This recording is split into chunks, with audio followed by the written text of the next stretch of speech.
If you're thinking about buying a home in Dallas right now, you've probably noticed something different. The market finally feels like it's shifted. You're seeing more listings, price reductions, and homes staying on the market longer. But here's the big question. How much negotiating power do buyers really have right now? Because the headlines say Dallas is cooling, the reality is a little bit more nuanced. In this video, I'm breaking down exactly what kind of leverage buyers have today, how it varies by price point, neighborhood, and season, and how to actually use that leverage to your advantage. My name is Selden Toole, and I'm a Dallas real estate agent. For more than a decade, I've been helping buyers and sellers navigate one of the most competitive markets in the country. And what I'm seeing right now in DFW is a moment of opportunity, but only if you know how to play it smart. So let's talk about what's really happening behind the scenes. Dallas has spent the last few years on fire. Home prices surged nearly 40% from 2020 to 2023. Inventory was razor thin, and buyers are doing anything to win, paying over asking, waiving appraisals, cover inspection pairs. And now we fast forward to fall 2025, and the story looks very different.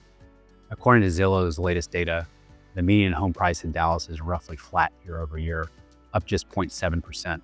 But the real story isn't the price itself, it's the conditions behind it. Inventory across North Texas is up nearly 35% compared to last fall, according to NDRE Group's September report. And the homes are taking about 42 days on average compared to about 26 days a year ago. That means buyers now have more time, more options, and more leverage than at any point in the last 5 years. But, and this is important, the leverage isn't universal. It depends heavily on where and what you're buying. So where do buyers have the most leverage? In general, you'll find the most negotiating power in 3 segments of the Dallas market right now. Homes that have been sitting on the market for 45 plus days. These sellers are getting anxious. Maybe they overpriced initially, maybe they missed the spring wave. But either way, if a home's been sitting past that 6-week mark, that's your cue to start negotiating. I recently represented a buyer in Lake Highlands on a home that was listed at $815,000. It'd been on the market for 58 days and dropped the price twice. We offered $780,000 with $10,000 in closing costs and got it accepted within 24 hours. A year ago, that same home would have had 4 offers over the list. And number 2 is new construction communities with standing inventory. Builders hate carrying unsold homes in the next quarter. Across DFW, especially in Prosper, Frisco, and Salina, builders are quietly offering price drops, design center credits, or rate buy downs just to move the inventory. A client of mine in Frisco just closed on a brand new home, and it came with a free refrigerator, blinds, and $15,000 in financing incentives. Those perks were unheard of 2 years ago. And the luxury and upper tier market, let's call it 1.5 million plus, demand has softened at the high end. So homes in neighborhoods like Preston Hollow, Bluffview, and parts of South Lake are taking longer to sell. And many sellers are willing to negotiate on price, closing timeline, or even furniture to make a deal happen. But below $700,000, competition still exists, especially for move-in ready homes in central Dallas that have strong school zones. These properties still attract attention if they're priced right. So the leverage is real, but it's not everywhere. Buyer leverage doesn't always mean slashing tens of thousands off the price. In today's Dallas market, it shows up in more subtle ways. Number 1 is closing cost credits. Now, many sellers are offering $5,000 to $15,000 towards buyers' closing costs or rate buy downs. These can offset higher interest rates without hurting the seller's perceived value. Number 2, home repairs and concessions. During the 21 and 22 frenzy, buyers are waiving inspections or accepting as is condition. Now you can negotiate inspection repairs again. Like if the HVAC system or roof needs attention, sellers are far more open to fixing it or offering a credit. And number 3 is contingencies are back. Buyers can actually make offers contingent on selling their current home, something that would have been a non-starter 2 years ago. And number 4 is flexible timelines. In today's market, sellers are often open to longer closings, leasebacks, or move-out flexibility, giving you more breathing room for your own transition. And number 5, creative financing and rate buy downs. Builders and motivated sellers are increasingly offering temporary buy downs, reducing the buyer's interest rate for the first 2 to 3 years. This helps bridge the gap between today's rates and expectation that rates may fall in the next cycle. These forms of negotiation don't always make the headline number look lower, but they can save you tens of thousands of dollars. Now let's be clear, Dallas is not in a crash. Inventory is rising, yes, but demand is still strong. Texas continues to attract relocations from California, Illinois, and the East Coast. The job market here is one of the best in the country, with major employees expanding in tech, finance, and logistics. So in certain pockets, especially in East Dallas, Oak Lawn, and parts of Richardson or Lakewood, buyers are still competing. Move-in ready homes under $600,000 that show well and have updated interiors are still drawing multiple offers. I just had a client last month in the M Streets who offered list price on day 2, only to find out there are 3 other offers already on the table. That's the reality.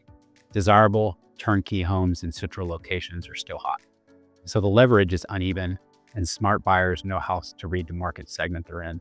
Here's something I tell every buyer. Negotiation is psychological as much as it is financial. When a seller feels uncertainty, when they've been watching neighboring homes drop in price or sit longer than expected, they start valuing certainty over price. And that's your opening. If you present yourself as a strong, committed buyer, pre-approved, flexible, and communicative, then you can negotiate from a position of confidence, even if you're not offering full price. I saw this firsthand with clients buying in Plano earlier this year. We were competing with another offer at nearly the same price, but the seller chose us because we were organized, our lender was local, we didn't play game. We negotiated $7,500 in closing cost credit simply by showing we get the deal done. That kind of leverage comes from trust, not just numbers. You can't talk about negotiation in 2025 without mentioning interest rates. After hovering around 7% for much of the year, mortgage rates have started easing slightly. Some lenders are quoting low 6s again. And that's important because every quarter point change in rate affects affordability and buyer confidence. When rates are high, sellers know they're dealing with a smaller buyer pool, which increases your leverage. But when rates start dipping, like we may see late in 2025, buyer activity will pick up again and negotiation room will shrink. So if you're trying to time the market, you're better off focusing on negotiation opportunities now rather than waiting for rates to drop and competition to surge again. Remember, you can always refinance later, but you can't go back and buy a lower price once the competition returns. So how do you actually use this market to your advantage? One is target stale listings. Look for homes that have been sitting for 30 plus days. Those sellers are more motivated and open to concessions. Number 2, ask your agent, that's me, to analyze the seller history. If the home has had multiple price cuts or fallen out of contract once, that's negotiation gold. You can use that data to justify a stronger ask.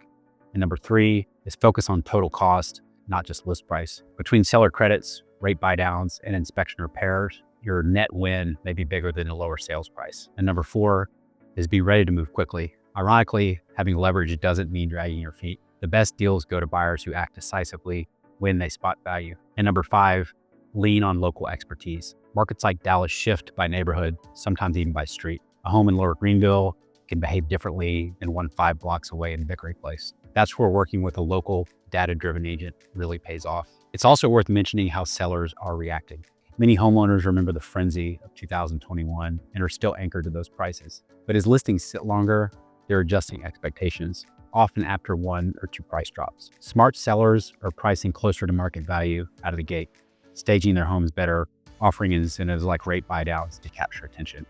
That dynamic creates a new kind of equilibrium, one where neither side has all the power, but both sides have room to negotiate. And that's healthy. If you're a buyer, here's the real takeaway. Dallas is entering a more balanced phase. You can negotiate again, yes, but the bigger advantage is psychological. For the first time in years, you can slow down, think clearly, and make a smart decision without feeling rushed. You can inspect thoroughly, structure the deal right, and protect your equity from day one. That's what leverage really means. Not squeezing every penny from a seller, but positioning yourself to buy the right home, the right terms, in a sustainable way. In the long term, Dallas continues to be one of the most resilient housing markets in the country. The population growth, the corporate relocations, the diverse job base aren't going anywhere, which means that if you buy wisely now, while others hesitate, you're likely to see strong appreciation once the next cycle begins.